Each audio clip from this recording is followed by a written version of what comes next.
ஈரோட்டில் ஆசை ஆசையாக காதலித்து திருமணம் செய்திருக்காங்க கிருத்திகா. இறுதியில் குடும்ப வன்முறையால் கிருத்திகா தற்கொலை செய்து கொண்டிருக்காங்க. இந்த நிலையில் தற்கொலை சம்பவம்தான் ஒரு கொலை வரை சென்றிருக்கிறது. இது தொடர்பாக 5 பேரை போலீசார் கைதும் செஞ்சிருக்காங்க. அவர்களிடமிருந்து வாக்குமூலமும் பெறப்பட்டிருக்கு. சம்பந்தப்பட்டவர்கள் இப்போது சிறையிலும் இருக்காங்க. என்ன நடந்தது வாங்க டீட்டெயிலாக பார்ப்போம்.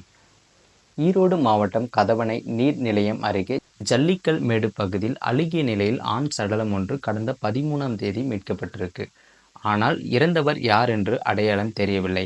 அந்த சடலத்தை பரிசோதனை செய்தபோது போலீசாருக்கு அதிர்ச்சி அடைஞ்சிருக்கு.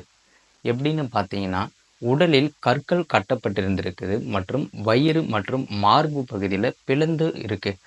பிளந்து காணப்பட்ட மார்பு பகுதியில் பார்த்தீங்கன்னா கல் மற்றும் வயிற்றையும் கிழித்து அதுக்குள்ளார கல்லும் சொருகி வச்சிருக்காங்க. இதனால் நபரை வேறு இடத்தில் கொலை செய்துவிட்டு வாகனத்தில் கொண்டு வந்து காவிரி ஆற்றில் வீசியிருக்கலாம் என சந்தேகமும் போலீசாருக்கு ஏற்பட்டிருக்கு.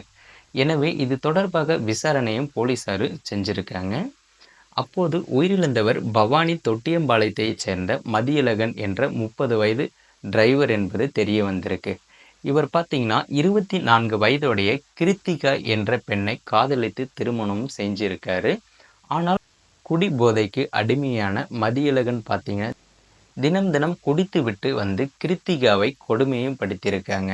ஒரு கட்டத்தில் மதியழகனின் சித்திரவதை தாங்காமல் கிருத்திகா ரொம்பவே மன உளைச்சலுக்கு ஆளாகியிருக்காங்க. ஸோ அந்த மன உளைச்சல் அவர்களை எங்கே கொண்டு போய் விட்டுருக்குன்னு பார்த்தீங்கன்னா தற்கொலையும் செய்ய வச்சிருக்கு. ஸோ அவங்க பார்த்தீங்கன்னா தூக்கிட்டு தற்கொலை செஞ்சு கொண்டிருக்காங்க. அதன் பிறகு அடங்காத மதியழகன் தினமும் குடிப்பழக்கத்திற்கு அடிமை இருக்காரு. குடிப்பழக்கத்தினால் ரவுடித்தனம் செய்து வந்துள்ளார். தன்னுடைய அம்மா சுதா மற்றும் தம்பி முருகானந்தம் ஆகியோரை அடித்து அரிவாளால் வெட்டியும் பணம் கேட்டு தொந்தரவும் கொடுத்து வந்திருக்காரு. அப்படிதான் பார்த்தீங்கன்னா கடந்த 11ஆம் தேதி இரவு வீட்டில் போதையில் திரும்ப தகராறும் செஞ்சிருக்காரு. மதியழகன் இதனால் பொறுமையை இழந்த தாய் சுதா, மகன் முருகானந்தம், நண்பர் கௌரி சங்கர் மற்றும் கிருத்திகாவின் அண்ணன் யோகேஷ், உறவினர் சக்தி பாண்டி ஆகியோர் அனைவரும் ஒன்று சேர்ந்து மதியழகனை கொன்றும் இருக்காங்க. மதியழகனை கத்தியால் குத்தியும் அரிவாளால் வெட்டியும் கொன்றிருக்காங்க. பிறகு பார்த்தீங்கன்னா அவருடைய சடலத்தை காவிரி ஆற்றில் வீசி விடுவது என முடிவும் எடுத்திருக்காங்க. ஆனால் சடலம் மேலே மிதந்து வந்துவிட்டால் அனைவரும் மாட்டிக்கொள்வோம் என்று பயந்திருக்காங்க.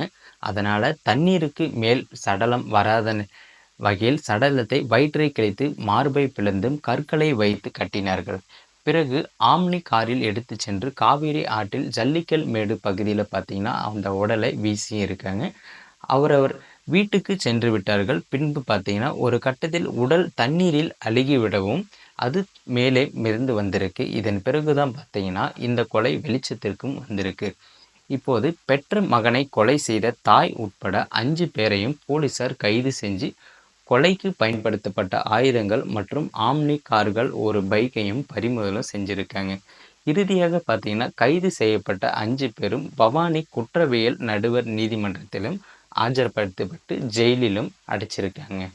ஸோ பார்த்தீங்கன்னா ஒரு நபர் காதலித்து திருமணம் செஞ்சுருக்காரு. குடிபோதைக்கு அடிமையான காரணத்தினால பார்த்தீங்கன்னா ஒரு குடும்பமே சேர்ந்து அந்த நபரை கொலை செஞ்ச சம்பவம் தான் அந்த பகுதியில் பெரும் பரபரப்பையும் சர்ச்சையும் ஏற்படுத்தியிருக்குது. மேலும் இது போன்ற கிரைம் ஸ்டோரிகளை உடனுக்குடன் தெரிஞ்சுக்கணும்னா மறக்காமல் நம்ம சேனல் சப்ஸ்கிரைப் பண்ணி தொடர்ந்து ஃபாலோ பண்ணுங்கள்.